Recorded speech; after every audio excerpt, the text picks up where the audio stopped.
Grammar Girl here. I'm Mignon Fogarty, and you can think of me as your friendly guide to the English language, writing, history, rules, and cool stuff.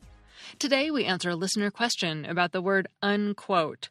Plus, I have a quick and dirty tip about the word chipotle and a meaty middle about idioms from horse racing.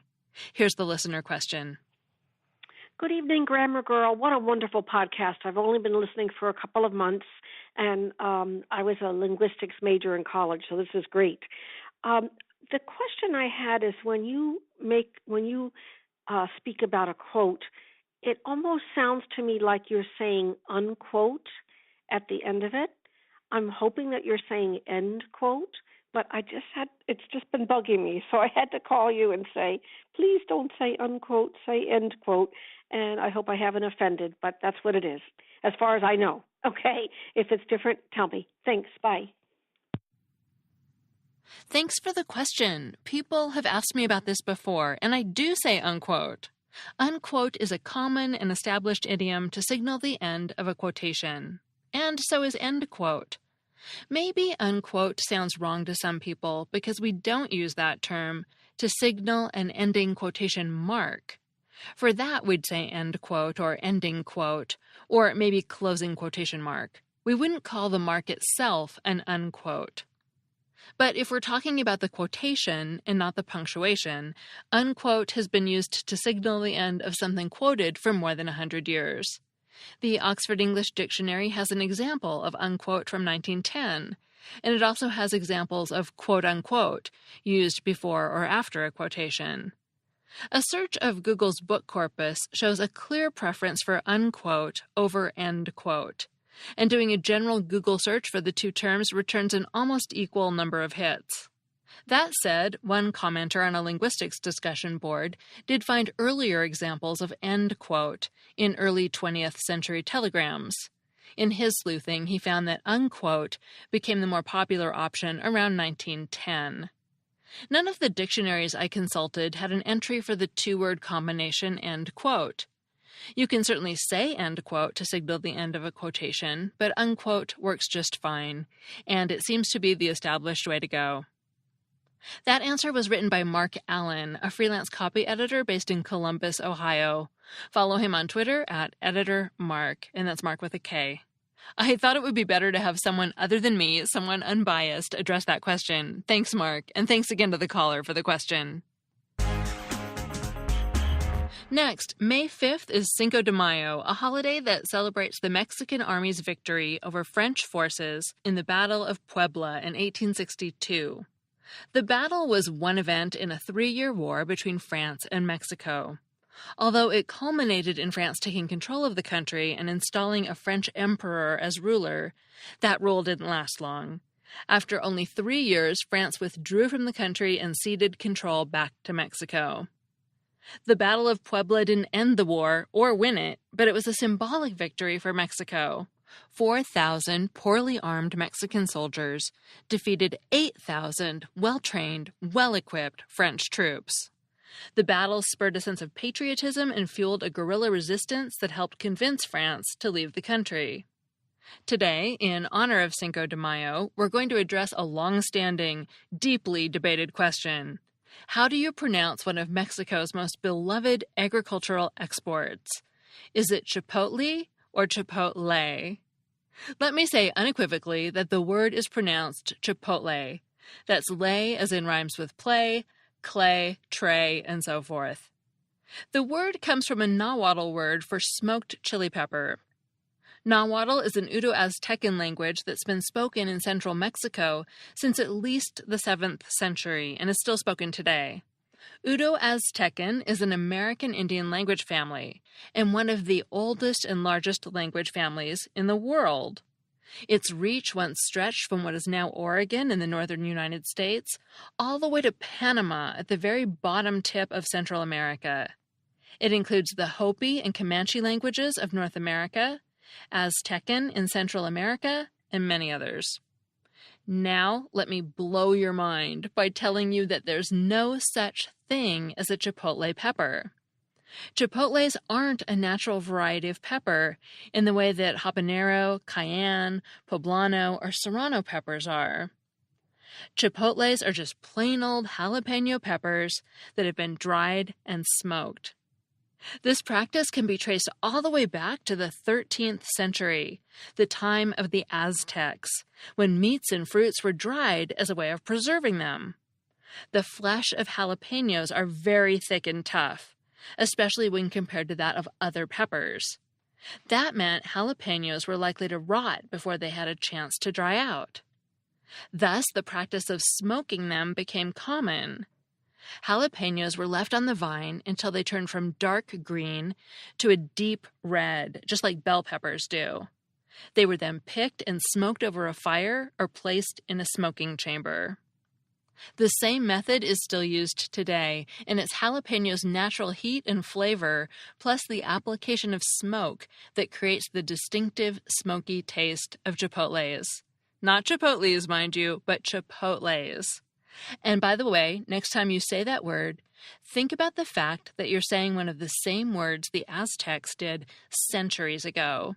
And the next time you go to that ubiquitous restaurant chain of the same name and order something made with chipotles, remember that you're tasting the fruits of the Aztecs' ingenuity. Happy Cinco de Mayo, everyone. That segment was written by Samantha Enslin, who runs Dragonfly Editorial. You can find her on Twitter at DragonflyEdit or at dragonflyeditorial.com. Before we get to horse racing idioms, today's show is sponsored by an innovative financial firm called Aspiration. Aspiration doesn't want to be like the big banks, where high fees are common and your deposits could be used to help the bank invest in oil pipelines and other unsustainable practices. With Aspiration, you get more money in your pocket and more power to do good. They offer a 2% annual percentage yield, 0 ATM fees anywhere in the world, and the option to choose your own monthly fee, even if it's 0. Plus, 10% of Aspiration's earnings go to charity, and they give cashback rewards for shopping at socially conscious businesses. That's why Aspiration's been featured in Forbes, The New York Times, and Money Magazine. Everyone deserves a financial firm that helps you make more money while making a difference. Put your money where your heart is. Download the Aspiration app to open an account, earn 2% annual interest, pay 0 ATM fees, and save the planet while you're at it. Aspiration. Download the app today. This Saturday is the Kentucky Derby, which is considered the biggest horse racing event of the year in the United States. 20 3-year-old thoroughbreds will race around a dirt track that's 1.25 miles long. The race lasts only 2 minutes, but the winner will take home a cool $2 million. Winners of the Kentucky Derby include legends like Seattle Slew, Secretariat, and War Admiral. And of course, the 2015 winner was the unfortunately named American Pharoah, misspelled as Pharoah, instead of properly with an AOH. Oh well, even if Pharoah's owner wasn't a great speller, he had the sense to hire an amazing trainer, so kudos to him. In any case, this week we're going to talk about idioms that come from horse racing, or at least horse riding. Let's start with some that are related to the concept of getting a horse to speed up. First, there's the expression to spur someone on. This means to encourage them or urge them ahead. This expression alludes to the practice of outfitting a rider's heels with spurs, spikes or spiked wheels they can dig into a horse's side, signaling it to start moving or go faster. A related term is to do something on the spur of the moment, meaning to do it impulsively, without any prior planning. Imagine yourself as an innocent horse, leisurely carrying your rider, and then being jabbed in the side and lunging forward in response. That gives you a pretty good idea of where this idiom came from. Spur, by the way, is a very old word, found recorded in some of the very oldest English texts we have. No surprise, since humans are believed to have started riding horses as far back as 10,000 years ago. Another expression that means to urge someone on is to goad them. This expression, however, has a more sinister overtone.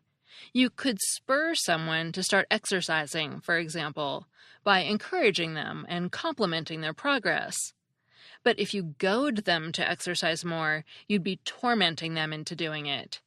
You might make fun of them for being in bad shape, or find ways to constantly remind them how weak they are. That's because the verb to goad is derived from the noun goad, which means a stick or rod with a sharp, pointy end. These were used to drive livestock along, often with the accompaniment of a whip. The first reference to goad being used in this way can be found in a book of Anglo-Saxon poetry from the 10th century. In contrast, the first reference to goad being used as a verb, either literally or figuratively, doesn't show up until the 1500s. Finally, we have the concept of giving someone free rein, that is, giving them the freedom to do as they see fit. This idiom refers to riders loosening their horses' reins and allowing them to walk at their own pace. Just as we have these idioms related to speeding up, we also have some related to slowing down. Several of these allude to a rider pulling on a horse's reins, signaling the horse to stop or slow down. For example, we can rein in someone's bad behavior. We can put the reins on an activity that's moving too fast or is headed in the wrong direction. We can keep a tight rein on an unruly teenager, and we can draw the reins in on a venture that's not going well. All these expressions make even more sense when you know that the word rein came into English from the Latin word retinere, meaning to hold back. When you're reining someone in, you're restraining them. By the way, this type of rein is spelled R-E-I-N. That's in contrast to R-E-I-G-N, a word that refers to the rule of a monarch. That word comes from the Latin regnum, meaning a kingship or the power of a king. Another way we ask people to slow down or be patient is to tell them to hold their horses. This expression alludes to carriage drivers making their horses wait by holding tightly to the reins. We can also bridle someone, meaning to curb, check, or restrain them. This, of course, refers to the placing of a bridle on a horse's head. A bridle is usually fit with a metal bit that sits in the horse's mouth. The riders pull on the reins, which are attached to the bit, to guide or control the horse. To bridle can also have an opposite meaning. When a horse is reined in, it'll sometimes throw up its head and draw in its chin so as to lessen the pull on its mouth. In the same way, a person can bridle when they feel offended. The expression suggests the way people might toss their head or raise their chin in an expression of pride, vanity, or resentment. In this sense, bridling alludes to resisting a bridle rather than being controlled by it. There are many other idioms related to horses, horse racing, and horse riding. We've talked about several of them before on the podcast, and you can find them all on quickanddirtytips.com.